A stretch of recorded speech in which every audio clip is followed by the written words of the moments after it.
ধরুন আপনি হঠাৎ এমন একটি দেশ খুঁজে পেলেন যেটা পৃথিবীর কোনো মানচিত্রে নেই, না জাতিসংঘে, না গুগল ম্যাপে, এমনকি বিশ্বের কোনো ক্ষমতাধর দেশও এটি নিজেদের বলে দাবি করছে না।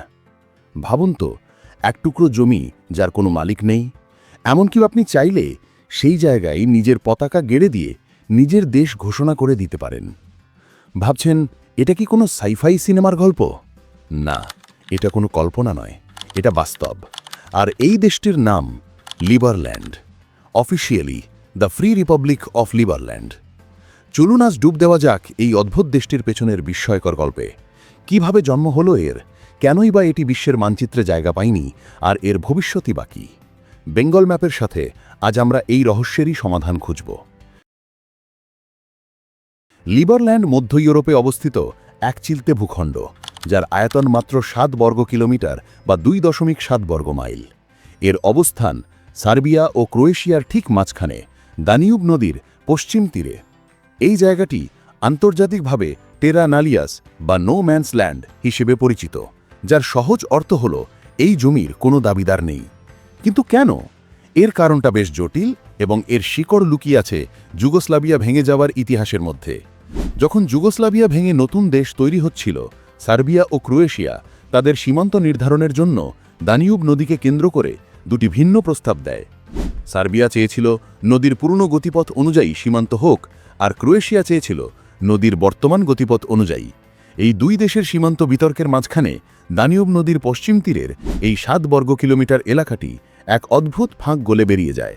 সার্বিয়া এটিকে নিজেদের বলে দাবি করে না, কারণ তাহলে তাদের অন্য দাবি দুর্বল হয়ে পড়ে। আবার ক্রোয়েশিয়াও এটিকে নিজের বলে স্বীকার করে না, পাঁচে সার্বিয়ার দাবি মেনে নিতে হয়। ফলে যুগ যুগ ধরে এই ভূখণ্ডটি মালিকানাহীন অবস্থায় পড়েছিল। 2015 সালের 13 এপ্রিল এই সুযোগটি গ্রহণ করেন চেক রিপাবলিকের একজন রাজনীতিবিদ এবং লিবার্টেরিয়ান চিন্তাধারার উদ্যোক্তা ভিট ইয়েডলিচকা। তিনি তার বন্ধিকা এবং কয়েকজন বন্ধুকে নিয়ে সেই নো ম্যানস ল্যান্ডে পৌঁছান। সেখানে তিনি নিজের হাতে একটি পতাকা গেড়ে দেন এবং সগর্বে ঘোষণা করেন যে আমি এখানে একটি নতুন দেশ গড়লাম, লিবারল্যান্ড। জেডলিচকার লক্ষ্য ছিল মহৎ এবং বিপ্লবী। তিনি এমন একটি দেশ তৈরি করতে চেয়েছিলেন যেখানে নাগরিক স্বাধীনতা থাকবে সবার ওপরে। তার দেশের মন্ত্র ছিল বাঁচো এবং বাঁচতে দাও, to live and let live. তিনি এমন একটি সমাজ গড়তে চেয়েছিলেন যেখানে সরকারের হস্তক্ষেপ থাকবে ন্যূনতম, করের বোঝা থাকবে না, আর মানুষের ব্যক্তিগত ও অর্থনৈতিক স্বাধীনতা হবে সর্বোচ্চ।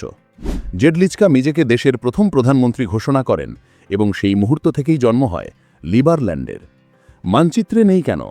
লিবারল্যান্ডের নিজস্ব পতাকা, সংবিধান, এমনকি ওয়েবসাইটও আছে, কিন্তু এটি আজও কোনো আন্তর্জাতিক মানচিত্রে জায়গা পায়নি, কারণ বিশ্বের কোনো দেশ বা জাতিসংঘ এটিকে সার্বভৌম রাষ্ট্র হিসেবে স্বীকৃতি দেয়নি।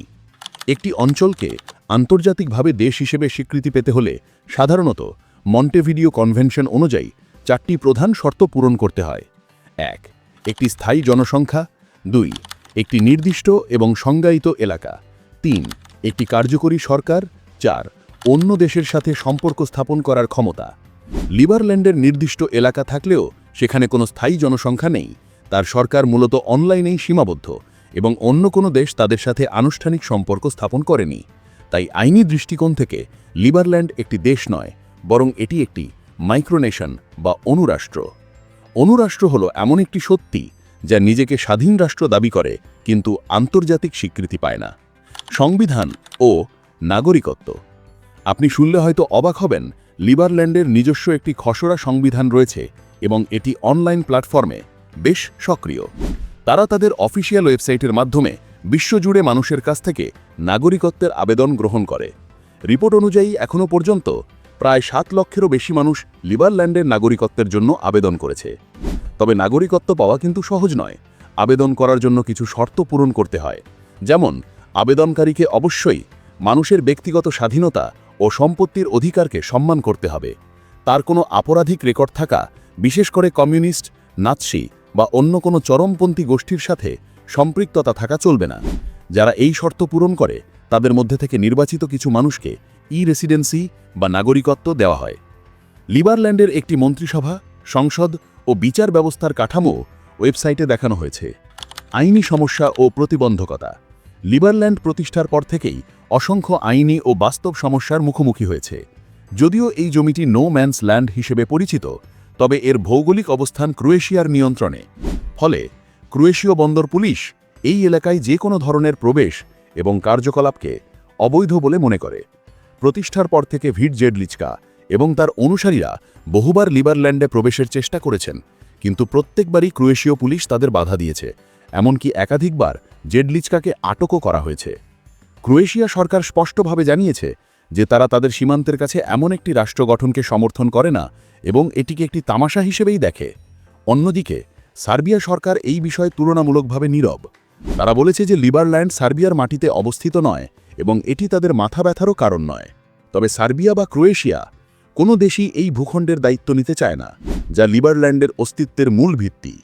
কিন্তু এই রাজনৈতিক অচলাবস্থার কারণেই বাস্তবে সেখানে কোনো বসতি স্থাপন করা প্রায় অসম্ভব হয়ে দাঁড়িয়েছে। বর্তমান অবস্থা। বর্তমানে লিবারল্যান্ডের কার্যকলাপ মূলত অনলাইনেই সীমাবদ্ধ। তাদের একটি সক্রিয় ওয়েবসাইট, ফেসবুক পেজ এবং বিভিন্ন সোশ্যাল মিডিয়া উপস্থিতি আছে। তারা নিয়মিত অনলাইন ইভেন্ট আয়োজন করে এবং তাদের সমর্থকদের সাথে যোগাযোগ রাখে। অর্থনৈতিকভাবে লিবারল্যান্ড একটি ক্রিপ্টোকারেন্সি ভিত্তিক ব্যবস্থা চালু করার স্বপ্ন দেখে। তাদের নিজস্ব ক্রিপ্টোকারেন্সি হল ম্যারিট, যা তাদের দেশের মুদ্রা হিসেবে ব্যবহৃত হওয়ার কথা।